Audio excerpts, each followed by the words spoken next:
From the Center for Advanced Study in the Behavioral Sciences at Stanford University, this is Human-Centered.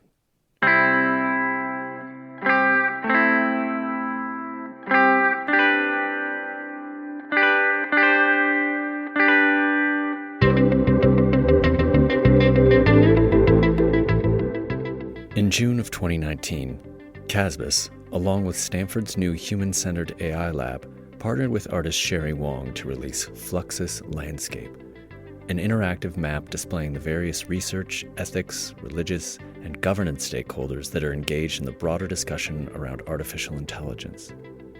Host John Markoff spoke with Şerife Wong to learn more about the origin of Fluxus Landscape. They discussed the problem of what we mean when we say AI, the concepts of AI justice and AI nationalism, and the emerging use of AI in art.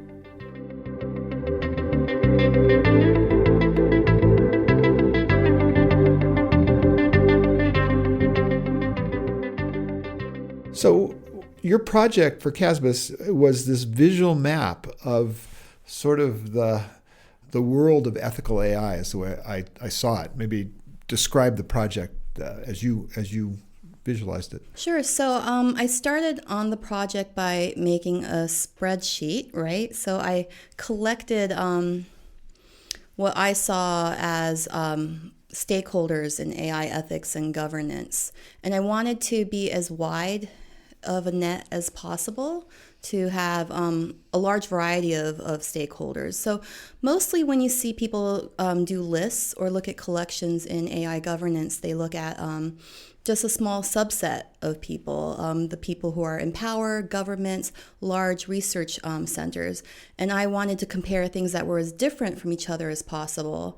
So I wanted to compare like grassroots organizations to an important center of AI research, or maybe an activist and an artist to like Singapore's like AI strategy. So I tried to make them very, very diverse, because then you start to see not where people agree, but where the differences are. So where are the conflicts, where are the tensions that are going to be caused? So to do that, I did not define AI or ethics or governance. I let everyone sort of define themselves. So when you do that, you get people you might not necessarily yourself put into that group, you know? So I had transhumanist organizations rise up, some AI religions even, lots of different types of things. And when you compare those, they start to show you that it's a really, really diverse universe, and we're going to have a lot of problems potentially. And did you approach CASBS and propose the project to them? I did. I was thinking of it in a sort of artistic terms, right? It's a research project, but it's this conceptual art piece, because it's also trying to be like push the boundaries of where art should be made. Maybe not in the art world. There's a lot of art there. Maybe it should be made elsewhere. So I came here to have lunch to like pick, Margaret Levy's mind. And she was like, "Oh, we would love a stakeholder map." That's neat. Okay, okay, I want to ask you about how you frame yourself as an artist. There are digital artists, there are analog artists. Where do you fit on that spectrum? Or so I used to be a painter, but even when I did paintings, I thought of myself as a conceptual artist, because I think that the idea is what comes first. So it doesn't matter how you're making it and what your medium is. You're just trying to communicate between two things, between me and the audience. So if I'm communicating through a painting, it looks like a painting, but might not be about painting. It might be about like there's language or representation. So I work a lot with the meaning of what words are. And let me stop and ask you: is it possible to give us the URL or a pointer to the visual map, how so people can find it? Because I think it really is it's worth finding. Oh, thank you. So if you just Google Fluxus Landscape. And where does the term Fluxus come from? I'm glad you asked. So it's one of my favorite words, because it's my favorite art movement. It's from the mid-century Fluxus movement that started in New York, where life is art and everything's sort of art. It was a very playful movement, but it was also a little bit political towards the end. So I'm trying to position the art in that world of conceptual art, but it's also in flux because AI governance and policymaking and that whole world is in flux. We don't know what's happening.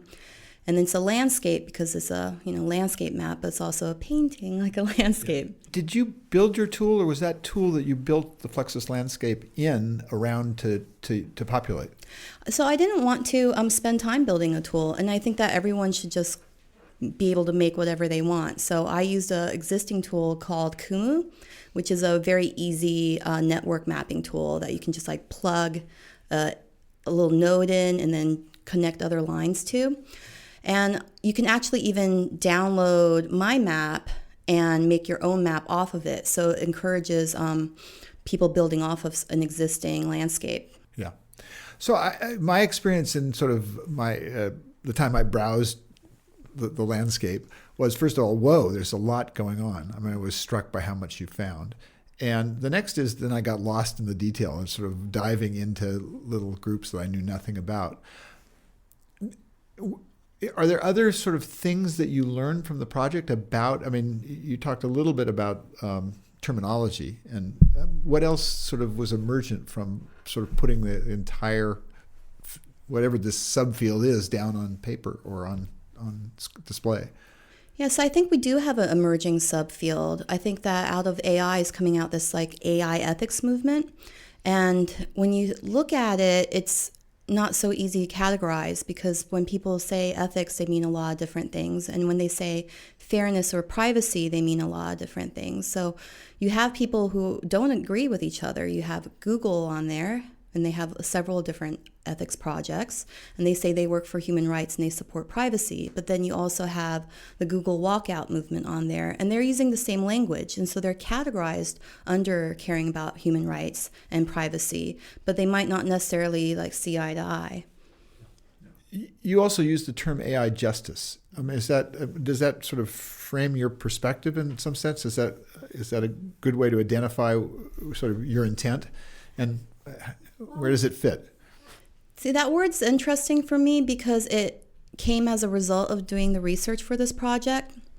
So in art, when you're trying to draw something, you often look at the negative space and not at the object. So if I was going to draw a vase, I wouldn't look at the vase because I'm going to draw what I think the vase is like. I look at what's around it, draw everything but the vase. So when I was researching ethics, I would see all these principles and the word ethics over and over and over again. And when you see a word over and over again, it loses a lot of meaning.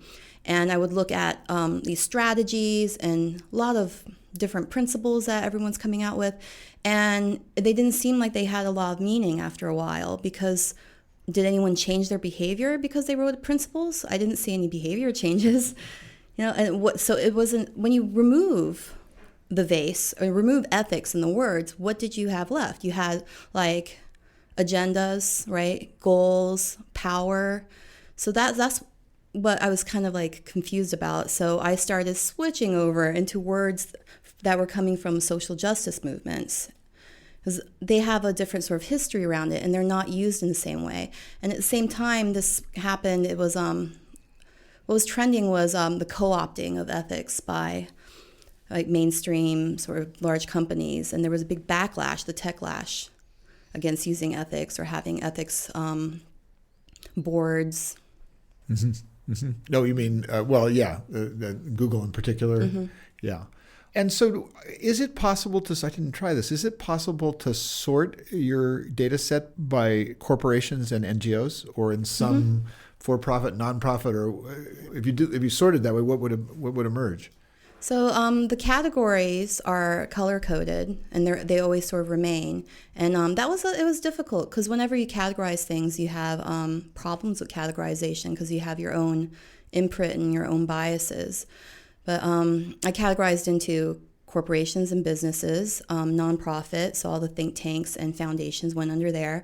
I also have some individuals categorized, because artists and activists weren't able to be represented on the map as stakeholders unless they were individuals. And then there's some hybrid organizations, and you also have like there were other types of businesses. Gosh, I wish I had a categorization to look at. Yeah, but that's. And if you also made links, Could you do social network analysis on this? Have people done social network analysis? Is research being done now on the map you created? I had a friend of mine who was going through some of it to work on misinformation campaigns where she was running things a little bit tighter. So you can actually compare closeness and in-betweenness between the nodes for like where activities are taking place. But I also purposefully like left my own biases in for what I was looking at because, for example, there's a lot of things from California and Berkeley because I am from here. And I tried to like gather other things as well. So my friends that were helping me out with it, Aparna Ashok, she is from India. So we brought in a lot of different organizations from India. And they talk about things a little bit different. So when you do categorize and run statistical analysis through it, you're not going to get correct quantifiable information. You're going to get biased information that's filtered through our biases. How common is the phrase human-centered, and what do you make of it? I tagged it. So if you go on the map and you look up human-centered, you will the groups that use human-centric or human-centered will pop up. Because it's pretty common. It's growing. As this became a controversial issue, as AIs became controversial, there was a rush by technology corporations to, when they would say they were IA companies, which was in a way of saying they were intelligence augmentation. They were not AI companies. They were, using AI to augment humans. That was sort of more palatable, they felt. Certainly from an ethical point of view, but I was wondering whether I could trust what the company executives were saying, whether it was simply a device that they were using to make AI more marketable or more. Did you find anything like that? Did you come to distrust any of the corporate sort of use of the ethical language? Yes. I think that it's what was revealed is sort of like what's behind those words. Your agendas are you're trying to make more money and sell more tools and sell products. So companies are thinking of AI as tools and products, whereas civil society is thinking of it maybe in different terms, especially if they're trying to push for policy and regulation. They think of it much more like in how they're deployed. And almost all the words are heavy and politicized. And I don't distrust companies completely, right? They're just playing into what they're supposed to do, what their stakeholders want. They have to make profit. So I think that the accountability lies with government for giving them the correct incentives so they can make different decisions that benefit humanity and not ones where our privacy is sold off.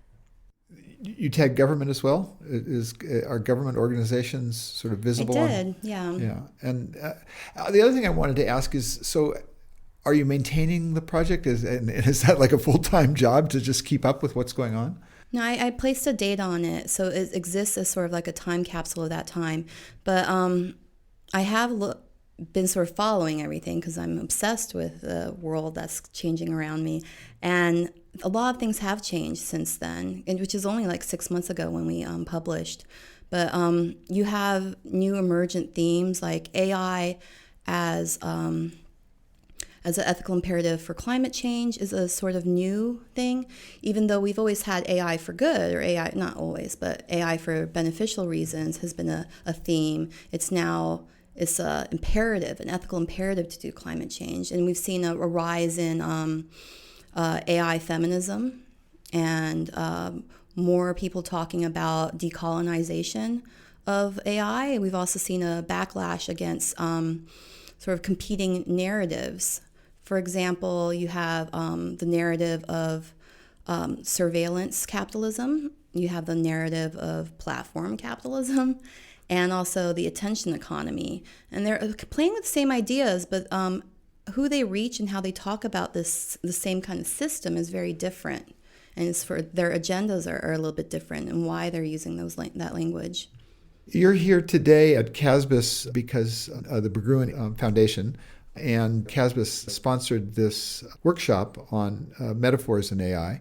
Did you come away with sort of new ideas? At the end, you talked about a painting that you had in mind. And I don't know if you had that idea before you came or whether that was something that emerged out of the conversation. Yes, so I'm going to be working with Maya Indira Ganesh to illustrate her research on how different groups are using metaphors around AI. So you have people talking about data as the new oil, that's a metaphor, or sort of AI as a war, a sort of a struggle that we're competing to the race for AI, like who gets AI first.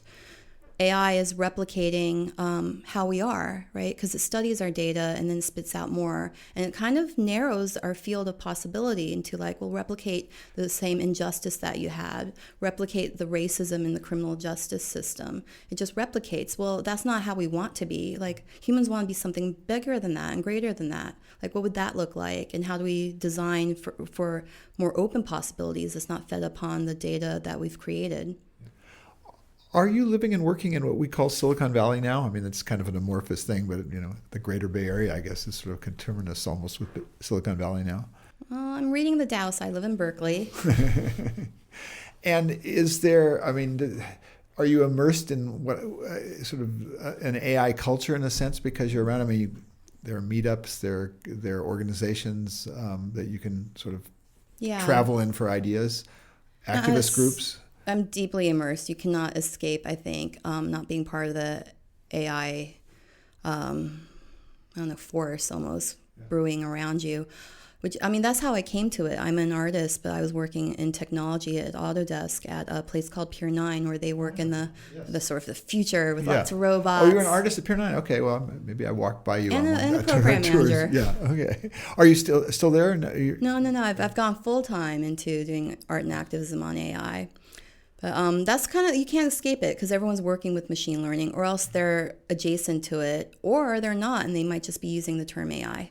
Do you consider yourself an activist or an artist or both? Where do you put yourself on the? I mean, is there a community of activists around AI that you consider yourself to be part of?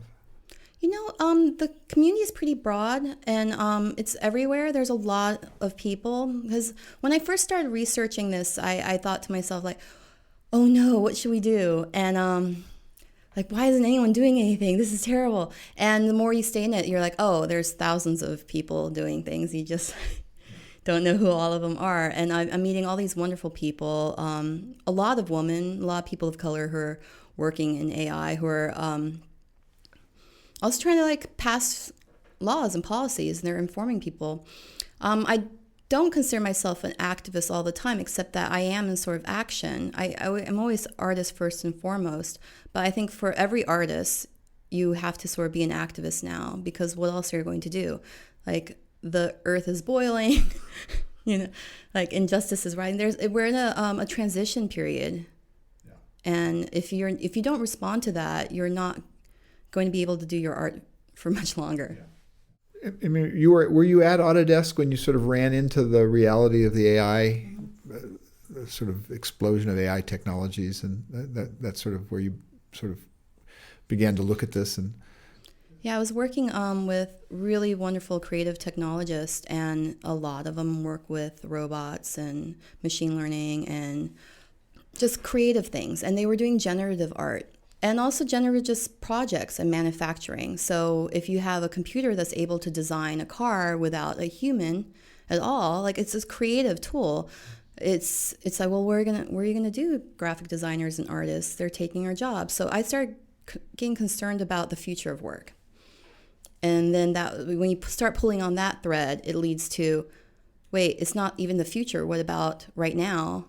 What about the present of work? What about gig workers? What about, all the Uber drivers? And it's just like, oh, wait, what about like where they're using AI for interviewing people for jobs and emotional recognition systems that don't actually work?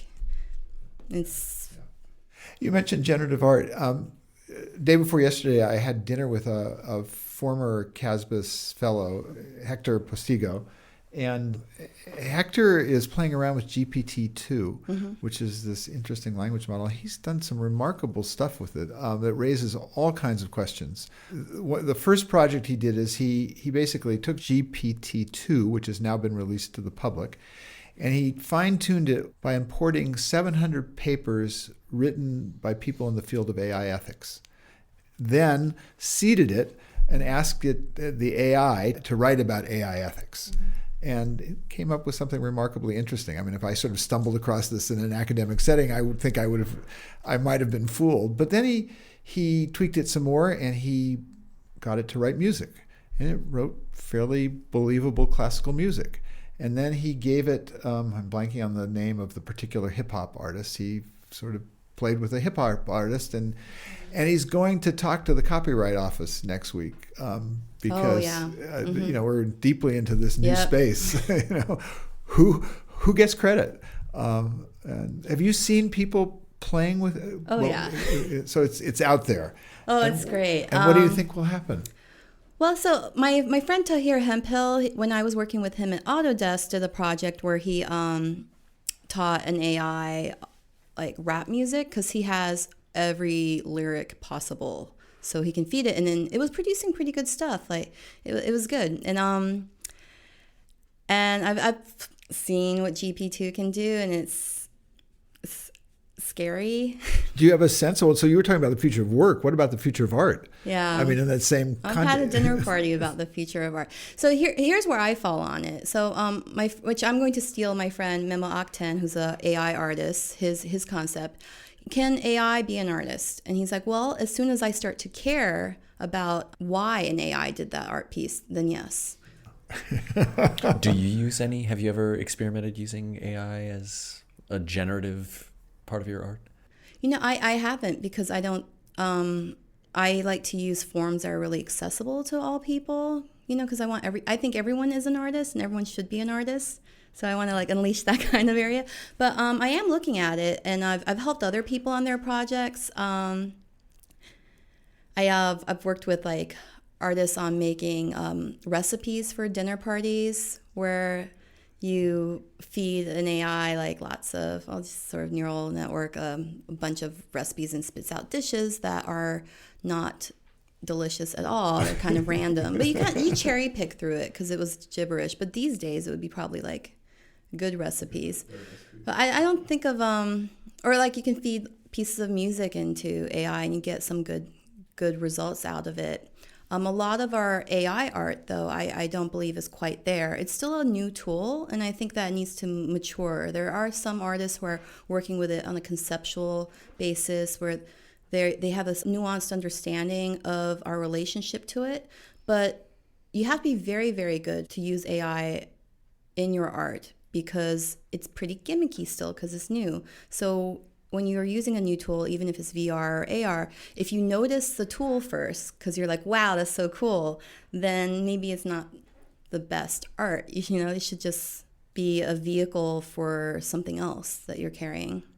The Valley as a place really swarms in terms of investments. I mean, it went from all the money going into social media to all the money going into machine learning in terms of venture capital investment. And so there's this explosion of these sort of new industries. And I wonder where we are in the arc of sort of this AI spring. If we can, we've talked about AI winter, but we're clearly in either AI winter or AI spring or AI summer. Or when does AI fall happen? Do you have a sense of how far this technology will take this region? So people are predicting an AI autumn because of the hype, right? Because you don't have a lot of AI tools living up to the expectations. You have a lot of snake oil. Well, something that Silicon Valley also does very well. Just a short story. I was around the New York Times when the Enron scandal happened. And there was an investigative reporter who asked me to come in and help because Sun Microsystems got kind of pulled into it. And he showed me the press releases that Enron executives went to jail for. And I was looking at them and I'm going, this is just a standard Silicon Valley press release. I see these things all the time. And what? Yeah, these guys, poor Texas guys, are going to jail for doing the same thing. So I'm just, to your point about hype in the Valley, sometimes it's Well, I mean, it's like it makes sense. Like AI is a predictive tool, and we are seeing a rise in sort of metaphors and narratives around magic and fortune telling. So it's sort of like a gambling thing, and I think one of the stories I like to pair with Silicon Valley is the emperor wears no clothes.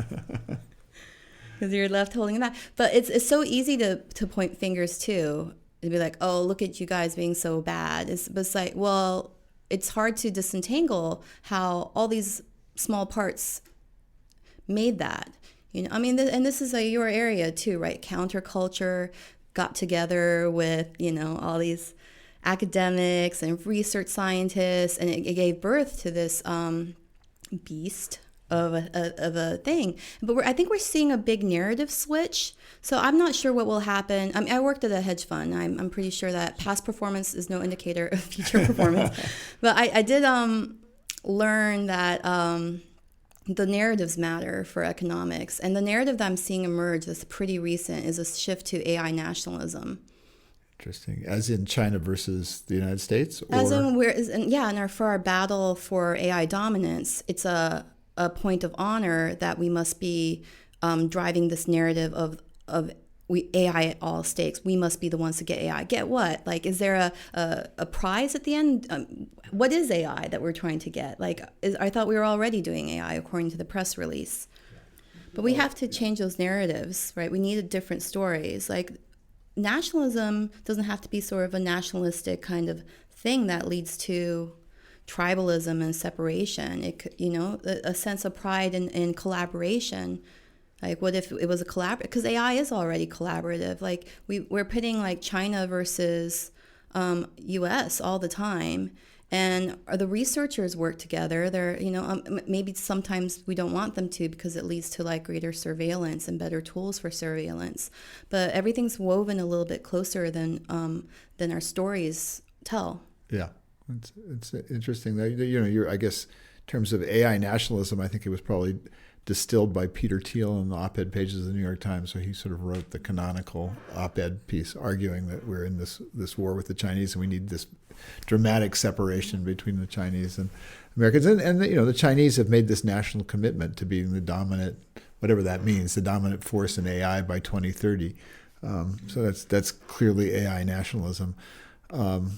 And it gets confused with all the metaphors because then you have to ask what is AI?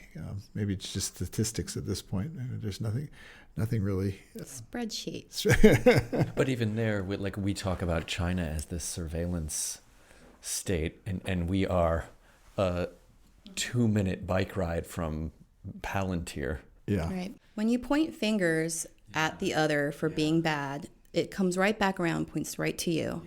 Because if you look around, we're doing very similar things, Earlier you said, you described the map, and then you said, we're in a lot of trouble. Oh.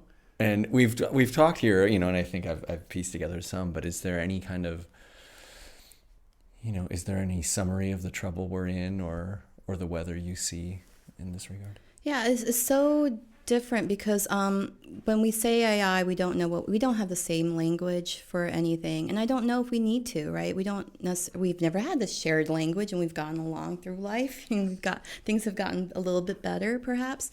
So I see a lot of schisms rising though between just the same ones maybe we've seen historically, and I'd like to maybe look at the history of things a little closer for my next projects, but differences between how are you supposed to make change? Do you work within the system or do you want to tear it down? And we might have the same sort of agenda or goal of hey, let's make better, change things. But how we do that is a big difference, right? And who's funding it is another big question. I'm seeing a lot of schisms actually rise up in the AI ethics community, which maybe they're not necessarily a community because they might not all be located in the same place, but there is a sort of communal feel because people are friends and they go to the same conferences and they talk about the same things. How do we make things transparent and fair? How do we have accountability? Right? So they should be on the same team, but they're it's well, you take money from so-and-so, I do not. And I think eventually these things can crack And maybe there'll be a time when we'll have to actually work together, and it'll be difficult because it's hard to take backwards. It's hard, when you say I'm better than you to someone, they don't like that.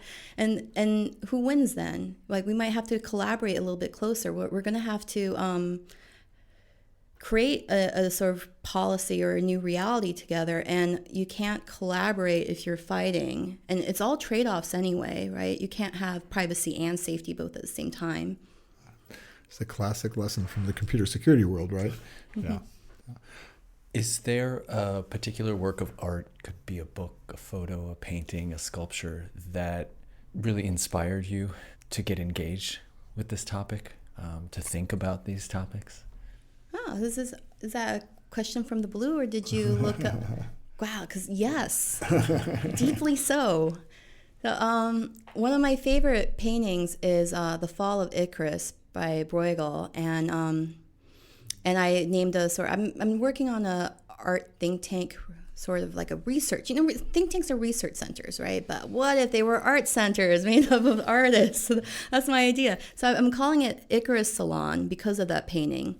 And the Icarus metaphor people have used before for describing what's going on in AI, because you can imagine the inventor, and they've come up with this, new tool, AI, and it's like, don't fly too close to the sun, because you don't know what you're doing quite. Ambition. Don't be so ambitious and that your wax melts and you fall in the water. But then don't fly too close to the water where the wingtips get wet and then you'll drown. So there's that. But the painting is not about that. In the painting, you can barely see Icarus. His feet are just sticking out of the water, and he's invisible. The painting centers around everyday life of a man plowing the field, a shepherd looking off into the distance, a fisherman in the corner, all this other regular life, everyday people. And they should be the center. That is the story here. It's not like, the inventor that got away, or, the tech company that's like drowning over there. That's not the story. The story is like, what impact is this having on everyday life? Thank you for spending time welcome. with us. That was great. Thanks. Wow, I can't believe it. It's such an honor.